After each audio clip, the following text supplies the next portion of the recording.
Hello, folks. Welcome back to the Redeemed Marriage Podcast. This is Rusty and Heather Bryant. I'm trying to get my seat all situated. It's been a while since we've been sitting here. Yes, and we're glad to be back. We had to record a few episodes in advance because we were doing a lot of traveling the last few weeks, and so we're glad to be back in the studio and glad to be back with you. So we just wrapped up our February prayer challenge, and it was amazing. So we ended up with 452 people that signed up for a specific day and time for us to pray for them in February.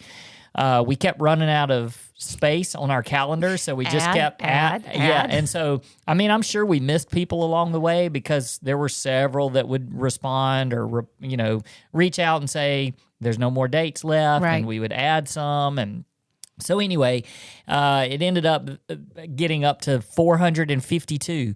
And there were some days that there were between 35 and 40 on the list for that day.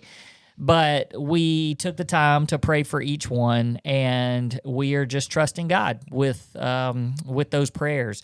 And also, if you missed, because I know these last few days, and in fact, I think even yesterday, somebody reached out and said, there's no more times left. And I was like, it's March. There's no more times left in February, But I mean, I say that kind of jokingly, but at the same time, this doesn't mean that we stop praying for people. Right. February's over, no more prayers. Right. I mean, look, if you reach out to us and you because I know that some people, they look at like social media posts that were posted weeks ago, and they just pop up on their feed. And sometimes I don't know why it happens that way, but maybe that's because God just needs you to see that encouragement. And so you reach out and you just say, I need prayer for my marriage.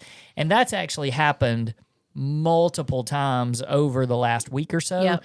And we didn't even send the sign-up sheet because we knew there were no more spots. And so, but that doesn't mean that we didn't pray for you, and we're not. And it doesn't mean we're not going to pray for you. So look, anytime you reach out, if you comment on a social media post or you send us a direct message and it says, I need you to pray for my marriage, we do it. And so we want you to know that we'll continue praying. So anytime you reach out, you're being prayed for. The other thing is we have had a ton of just new people on our email list and new signups on social media and stuff like that. So we also, in our podcast, there's been a lot of podcast growth recently too, and so we just want to say welcome if you're kind of new to the Redeemed Marriage.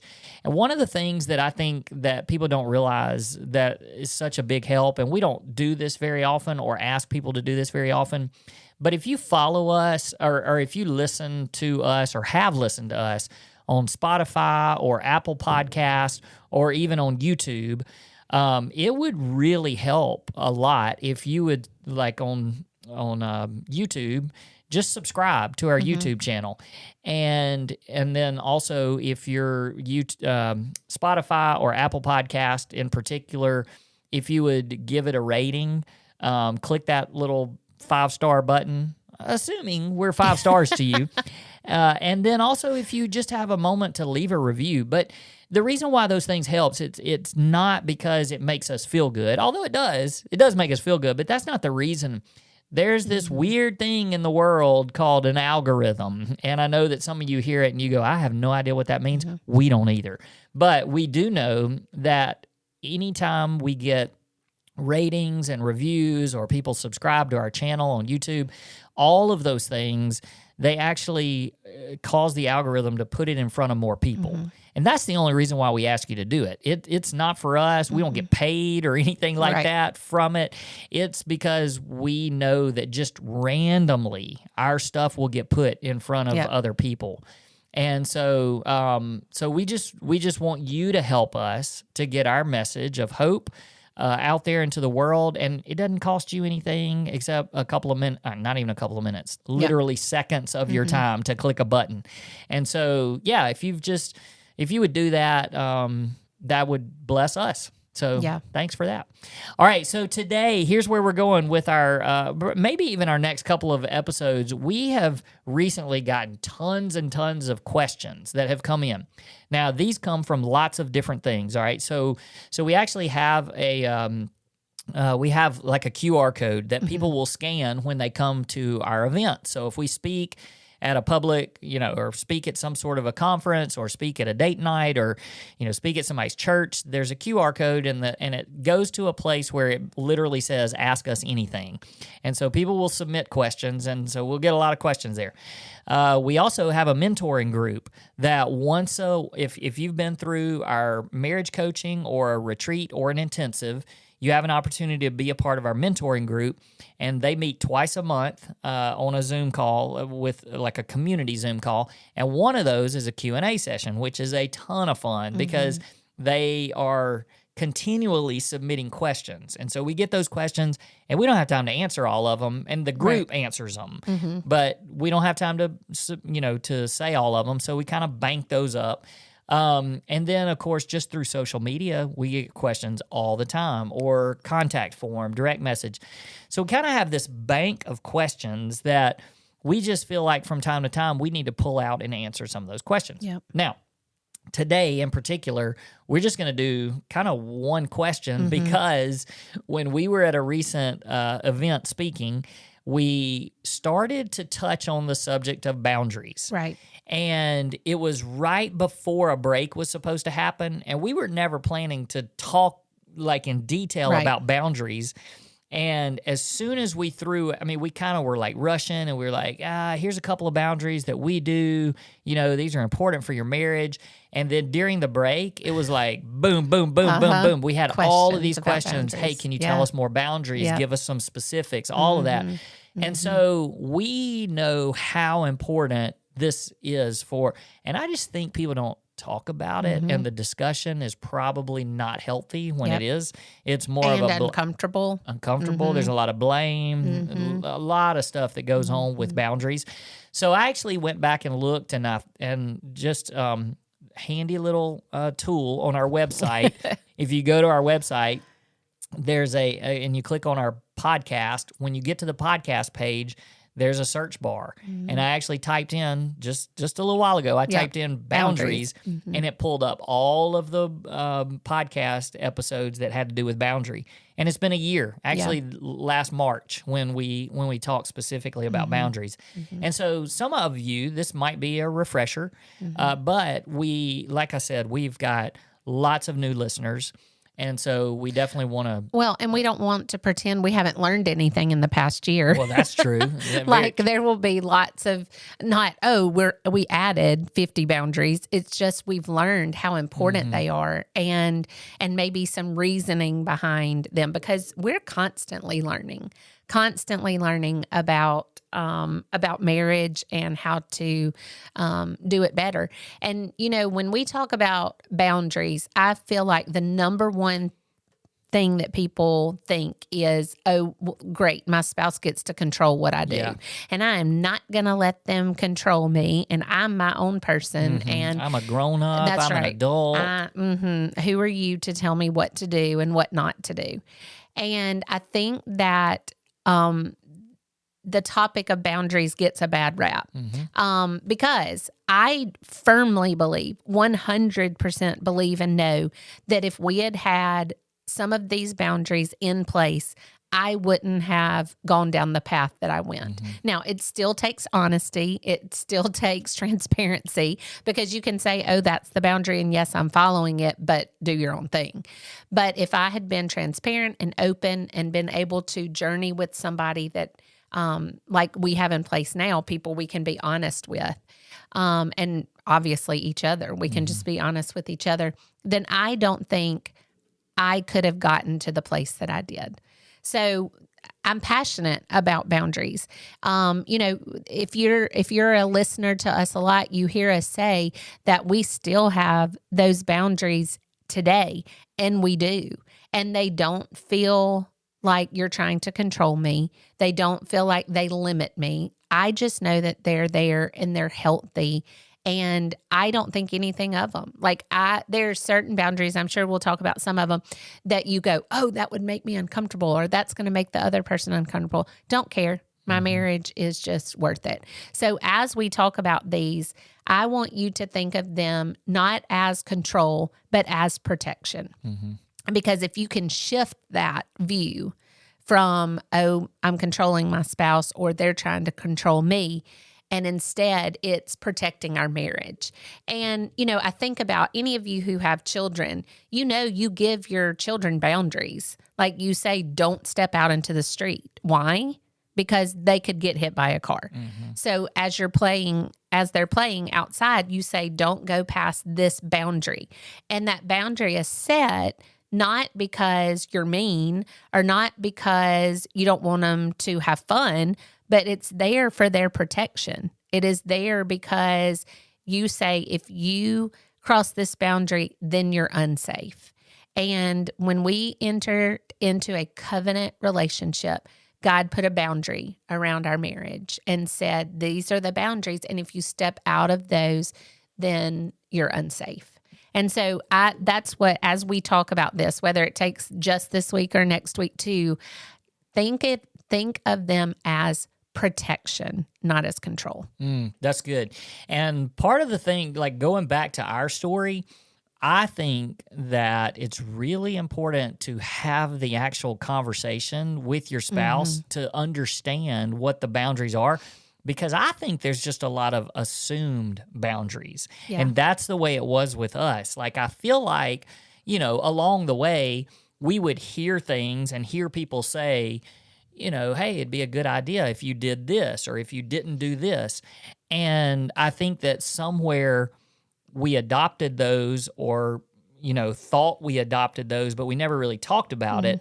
And so then when you're put in a situation where you're kind of getting really close to that boundary, it's like, we've never really talked about it. Is that it's not. And this isn't specifically what we said. Yeah, that doesn't apply to this situation. Right. And so that's why we just believe that extreme boundaries, because if you twist this around and you start thinking, okay, these are not rules that are actually restricting us. There's safeguards to protect the thing that matters the most to us. Yeah. And that's really where you need to twist it. And so for those of you that have been through betrayal and broken trust like we have, there's probably some really extreme boundaries that need to be put into place. And there might even be some things that are really, really specific to you and your situation. And that's where you and your spouse have to mutually agree on those things. Because these are not, there's some things that are just no-brainers for the world. And no negotiation. Right. And like, people should go, wait, does that apply to me? And there's some of them that's like, absolutely.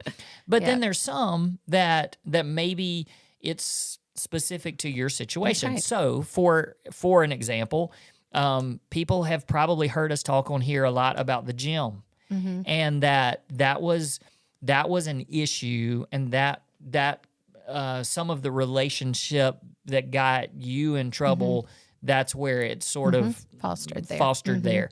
And so for us, we just know that, man, like, a gym is not a great place for us. But that doesn't mean that the gym is not a good place for you if you're listening. Exactly. Because we have really, really, really good friends that, like, they go with their spouse, and it's really a strengthening thing for them. And so don't hear, oh, they don't go to the gym. Oh, the gym must be bad. You just have to make it for you. Right. And the other example I was thinking of is neither one of us have ever struggled with pornography. We don't have things on our computers that send emails to people if we get on a site, because that's not something that we struggle with, and it's not something that we need to have in place. Now, do we have accountability partners and things like that where we talk about things? Yes. But that's where you have to listen to these and go, what is it in my marriage that we need? Because if there's pornography, one of you has struggled with that, or any kind, something like that, broken trust in that area, then you definitely need to have those things on your computer. And so you just have to decide what it is for you. But I love that you said some of these are non-negotiables, no matter if your marriage is the best it's ever been or if there's been recent broken trust. Mm-hmm. Yeah, that's good. So I think that when we teach this, and if you've ever been to one of our conferences that, is more than just like a date night event, we do have an actual session where we teach this. So we teach about boundaries. We also do this at our retreats. So if you are coming to one of our retreats, you're going to get a refresher. Yep.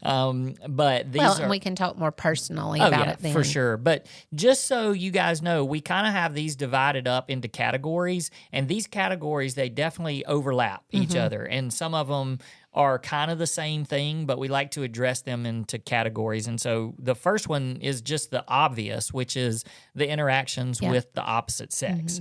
And so, we are really extreme here, but we also see value in this across the board, really. This one some of these feel very like, yeah, I know there's people out there that are like, oh, well, we don't apply this. And we're just saying, hey, if you want to put real safeguards, guardrails, boundaries, this is the area that you need to attack and put it in. And I know, I think we've even said it on this specific episode, but you just have to talk about it because not all of these are a one size fits all. And so you have to make it work for yourself. So one of the first thing that comes to mind for me is no one-on-one time alone with friends / coworkers. And that's just, to me, it seems obvious, but it's obvious to me because I'm so passionate about it, because I think this is the number one area where I didn't lean into, or we didn't have boundaries in this area. It was just like, oh, we trust each other and everything's fine. And we had mutual friends, where we would hang out together, but then sometimes it would be, oh, I was just with the other person. And that's just it's not okay. And coworkers. Fortunately for me, I work in an environment with 95% women.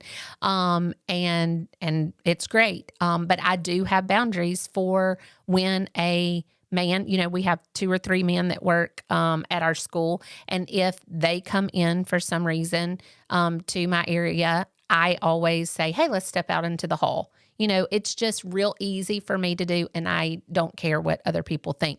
And this is one area where you have to lean into, am I giving the appearance of evil? Like I never want anybody to look in to my work. Well, I'm the librarian, into my library and see me just sitting there talking to a man. It just especially with my story, it just is like, I wonder what she's doing, And so you just don't want to give the appearance of evil. Now, I will say with that, we have some very dear friends that he works with. He's a doctor and he works with lots of women nurses, and he's in rooms sometimes with just them.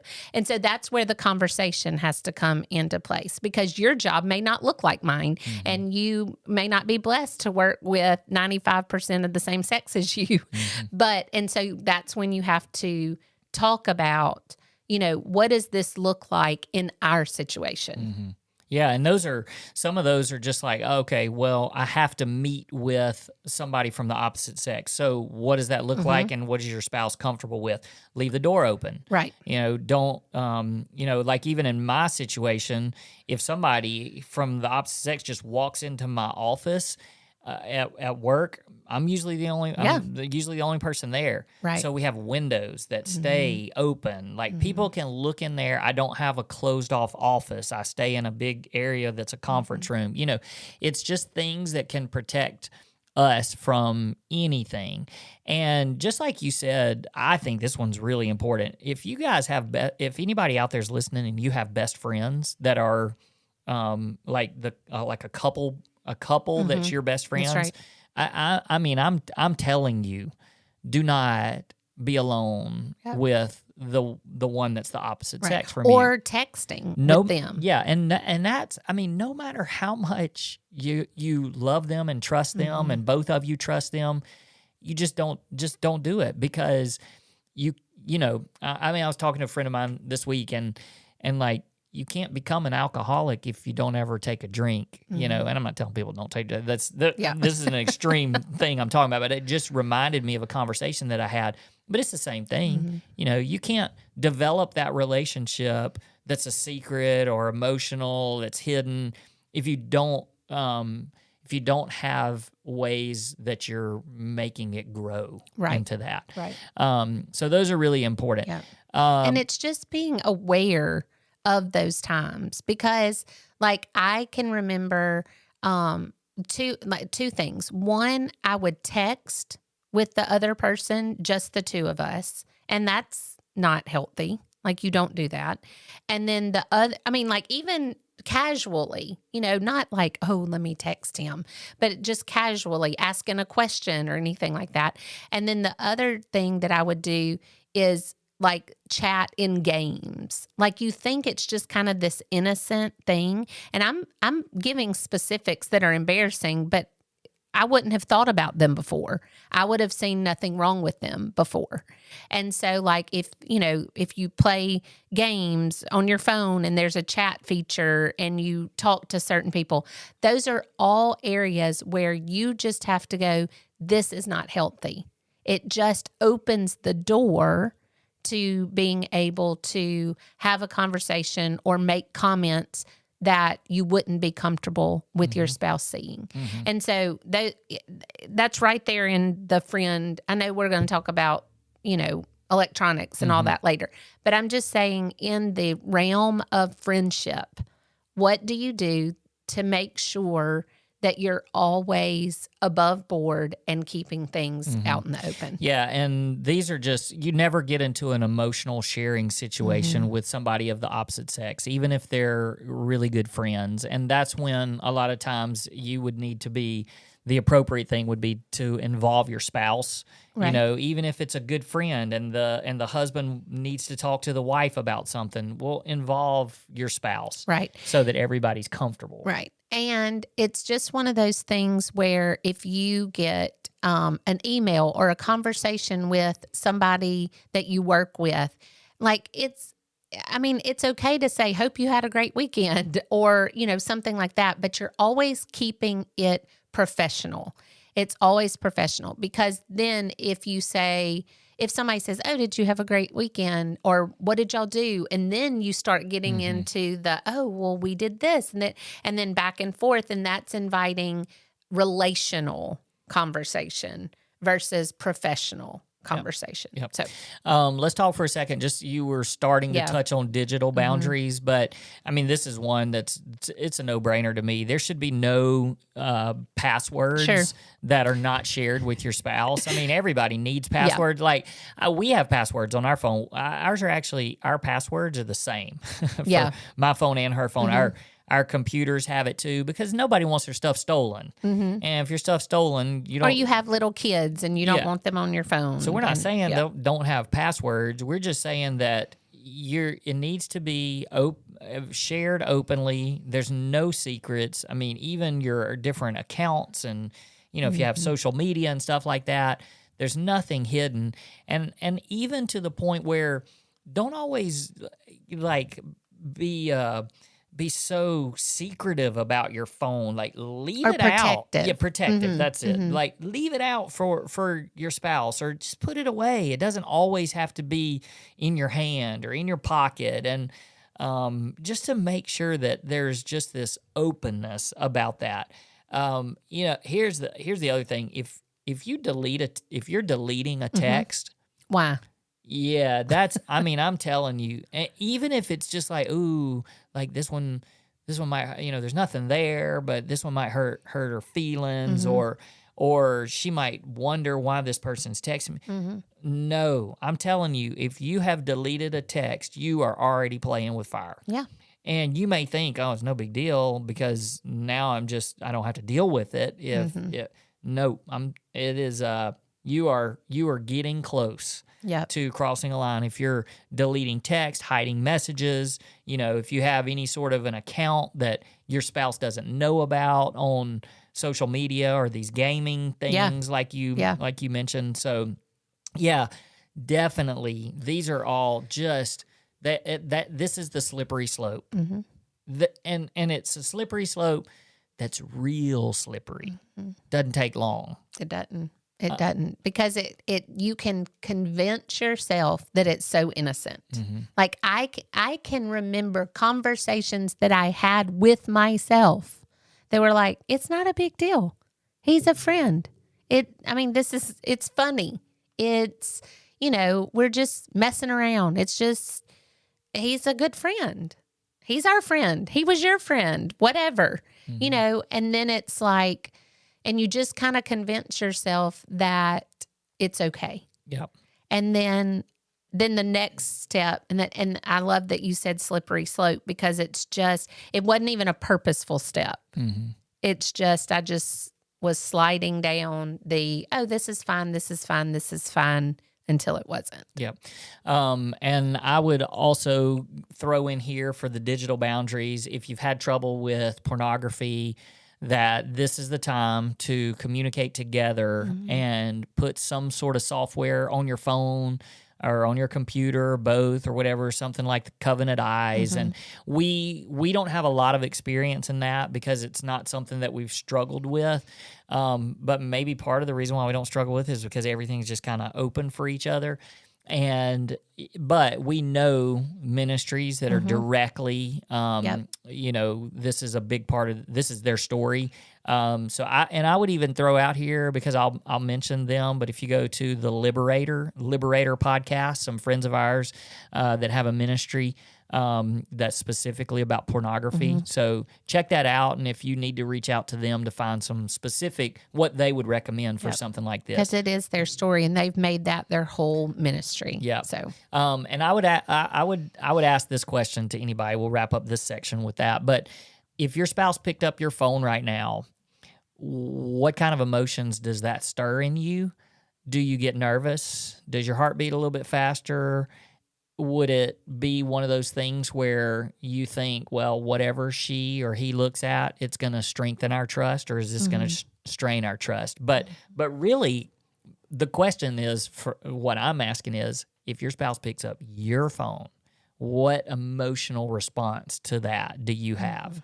And so that's a good gauge of what's going on. Because I can remember when I was in those 3 months of living a lie, I would panic if you even got close to my phone or said, hey, can you show me this, or can I get this? Or my heart would race, and I would be, oh gosh, like, did I delete? Did I cover? Did I leave open? All of the things. And now, I don't react at all. Like, there's just, nothing that I would worry at all about you seeing or reading or whatever. Yeah. So, yeah. So I know we're kind of running out of time of what we would normally stick to. Most of y'all don't care how long these things go, but this next one, so we talked about opposite sex, we talked about digital boundaries, and then the work and the social boundaries. A lot of these are the same as the opposite sex, because you're talking about how to handle opposite sex work relationships. Right. But I do think one of the things to point out here is, because I think that people can separate sometimes, and they think, oh, well, it doesn't apply to work necessarily because I have to travel, I have to go places with members of the opposite sex, I have to have lunch meetings. I'm just saying that for us, there would not be a time where we would travel alone in a car, even from point A to point B, with somebody from the opposite sex, unless there was somebody else in the car with us. And even for me, I would be extremely uncomfortable, even if for some reason I was getting in a car to go to lunch and there were 3 women in, that would, oh gosh, I would feel so uncomfortable. So for us, we would just say, just don't even do it. If there's a group and you're all in the car together, understandable. There's accountability there. Yeah, and same with lunch meetings. Like, I feel weird being in public if I'm having to have lunch and it's a small group of people and there's women, but that's just us because of our story. But I would never, even at a business type lunch meeting, just take another lady to talk to another lady, even if it was an interview or I just wouldn't do it. And so those are really crucial. If you're hiding a friendship with a coworker or late night text, even if they're work related, it's just dangerous. It's a dangerous place to be. And I know that sometimes those texts have to happen because of work, but they have to be professional. They have to be, you can show your spouse and your spouse is comfortable. Even to the point where if you feel like, I don't know, I need to show you, and your spouse can say, no, that makes me uncomfortable. That's just building safety and building trust. Yeah. And it needs to stay that way. And one of the things in this area that I want to say quickly is, if you've heard me say before, don't even go to the coffee pot. And what that means is, when you're getting ready in the morning, does the thought occur to you, oh, I have to look good for this person? Or do I dress for this person?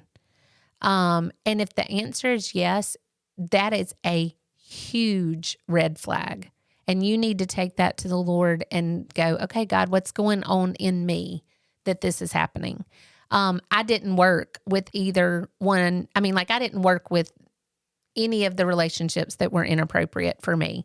But what I do remember thinking is, oh, when I go to the gym, do I look my best? This can be attention from anybody, I'm not just talking about specific. Yeah, not somebody specific. But if it's like, am I trying to gain attention when I go to work, when I go to the coffee pot? Who am I trying to look good for? Or am I seeking attention from the opposite sex in general?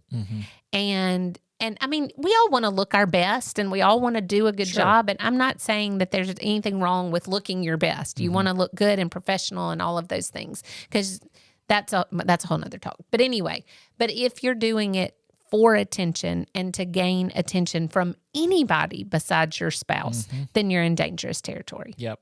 Okay, last thing, and we'll wrap up with this. This is kind of the entertainment and media, and I think that this has to do with stuff that you do like individually and things that you're doing together as a couple, because a lot of times the things that entertain you are the things that actually shape your desires. And so, you think about the things that you watch on TV. Look, you can say whatever you want to say about the whole Bachelor and the Bachelorette You're going to have to pick a new example. That's not as big anymore. I know, but I know people still watch it. But it was it was a part of our story. Yeah. And so because it just desensitizes you to what godly and biblical marriage and there's so many newer shows out there now that do that. Same thing. And that's right. And not just reality things like that, but shows in general. Do they desensitize the value of marriage, or do they put priority on that? Yeah. And you can say what you want to, like, oh, I know it's just fiction and I know it's fake, but what goes in comes out. And so you just have to be very, very careful with what you're putting into your mind and into your heart. That's literally biblical. When we watch TV shows that have some sort of, some sex scene or something, we look like junior high kids that are watching TV with their parents. I put my hands over my eyes. You have the remote control. You control it and fast forward through it, because we just don't allow that. And if I'm ever watching a show, because I do travel sometimes and I'm on a bus a lot of times with a soccer team. And so if I'm watching a show and I feel like it's a little bit of a pattern. I mean, sometimes a one thing will happen and I can skip through it. But if I find it, like, I'll stop it, even if I think this like is the something. whole show. Yeah, I'll stop the show. But it might be one that I say, this is one that we need to watch together, because I don't want you to ever think, you watched this? Right. Same with books. I mean, we are very open with each other. We read things, and a lot of times we'll say, oh, that was a really good book, you should read it. But if we just don't like books that reference sex and especially affairs and stuff. And you'll even come to me and say, I don't think you want to read this book because it has an affair in it, and I don't want it to trigger you. And so you're really sensitive to that, and we just talk about it. And I mean, that's the important thing, is just making sure that we're not doing anything that's gonna make us desire something because of what's entertaining us. That's right. Yep. All right. Anything else on the boundaries? I feel like we could talk about it forever, and I think that people could listen to it forever, because people don't really talk about it enough. And so I just think the question to wrap this all up is to just say, are you becoming the spouse that you would want to be married to? That's how you can get to, are we trustworthy in this area? Yeah. My favorite thing, and if you don't mind, I'll end with this. It says that we read this somewhere. Healthy boundaries don't put walls between you. They build a fortress around you. And Proverbs 4:23 says, above all else, guard your heart, for everything you do flows from it. It's good. That's a great way to end. All right, gang. We'll see you guys next time. Thanks for listening. Peace. Peace.